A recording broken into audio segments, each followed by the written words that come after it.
এখানে একটা hostage situation চলছে আর তোমরা ঘন্টাখানেক সঙ্গে শুনুন মারাচ্ছ। অবস্থা সবাই কেমন আছে?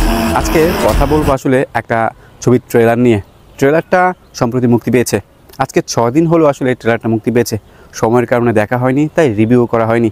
আজকে ট্রেলারটা দেখলাম এবং ট্রেলারটা দেখার পরে কেমন লাগলো সেটাই আজকে আপনাদের সাথে শেয়ার করব। আমি শুধু আপনার সঙ্গে একটু কথা বলতে চাই। প্রথমেই বলছি, দেব এবং সৃজিত মুখার্জি এই কম্বিনেশনটা একটা চমৎকার কম্বিনেশন। এবং এই কম্বিনেশনের যে আগের মুভিটা ছিল সেটাও ছিল চমৎকার। তো দেব আর সৃজিত মুখার্জির এই যে নতুন সিনেমা, সেটা হচ্ছে টেক্কা ট্রেলার মুক্তি পেয়েছে। ট্রেলারের প্রথমে কি দেখানো হয়েছে? ট্রেলারের প্রথমে দেখানো হয়েছে দেব একটা মেয়েকে কিডন্যাপ করেছে। ভালো কথা, কিডন্যাপ করেছে, কিন্তু কেন করেছে এইটার কারণটা জানলেও আপনি অবাক হবেন। ট্রেলার দেখে যা বোঝা গেছে, যতটুকু অনুমান করতে পেরেছি সেটাই আপনাদের কাছে বলছি। ট্রেলার দেখে বোঝা গেছে যে দেব একটা চাকরি করত, সে চাকরিটা হারিয়েছে এবং ট্রেলারে এই সাসপেন্সটা লুকিয়ে রাখা হয়েছে যে আসলে কেন দেবের চাকরিটা চলে গেল। এখন এই চাকরিটা চলে গেছে ঠিক আছে, কিন্তু এই চাকরিটা দেবের খুব প্রয়োজন এবং এই চাকরিটা ফেরত পাওয়ার জন্য সে কোনোভাবেই কীভাবে চাকরিটা ফেরত পাবে, সে কোনো উপায় না পেয়ে একটা শিশু বাচ্চাকে কিডন্যাপ করে নিল। এই কিডন্যাপ করার পর শিশু বাচ্চার যে মা, সে জানতে চাইছে আসলে কত টাকার বিনিময়ে দেব তার মেয়েকে ছাড়বে। এভাবেই আসলে ট্রেলারটা কিছুক্ষণ আগায়। এভাবে ট্রেলারটা আগানোর পর স্বস্তিকা মুখার্জি সে টাকার ব্যাগ নিয়ে দৌড়তে থাকে এবং যেভাবেই হোক যত ফোর্স লাগে, আইনি ক্ষমতা লাগে, সব কিছুর বিনিময়ে আসলে সে তার মেয়েকে ফেরত চায়। এইদিকে দেব জিত নাছোড়বান্দা, কোনোভাবেই আসলে সে চাকরি ফেরত না পাওয়া পর্যন্ত ওই শিশু বাচ্চাকে মুক্তি দেবে না।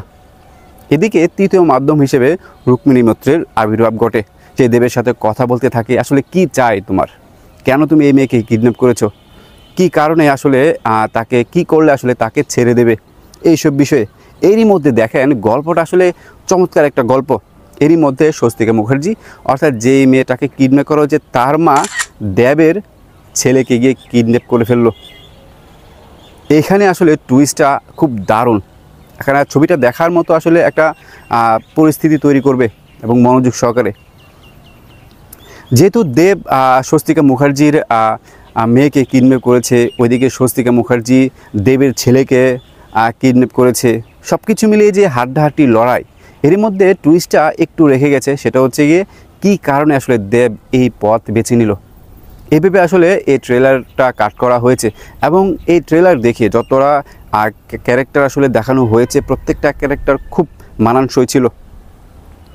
এবং এই ট্রেলারে আসলে যা দেখানো হয়েছে ভিজুয়ালি, কালার গ্রেডিং, সব কিছুই বেশ পয়সা খরচ করতে হয়েছে। মানে বাজেটটা ভালো ছিল এই সিনেমার, এইটা বলা যায়। তো যারা ট্রেলারটা দেখেননি, দেখে আসতে পারেন। দেবের সৃজিত মুখার্জির এই কম্বিনেশন, নতুন একটা ছবি টেক্কা, দারুণ লেগেছে ট্রেলারটা আমার কাছে। এবং গল্পটা একেবারে নতুন কেন বলছি, কিডন্যাপিংয়ের বিষয়টা আসলে অনেক ছবিতে দেখানো হয়েছে। এই যে পাল্টা কিডন্যাপ করা হলো, এই বিষয়টাকে আসলে এতটা হাইলাইটলিভাবে আসলে কোনো মুভিতে দেখানো হয়নি। তো যারা দেখেননি টেক্কা ট্রেলারটা দেখে আসতে পারেন। ধন্যবাদ সবাইকে ভিডিওটি দেখার জন্য।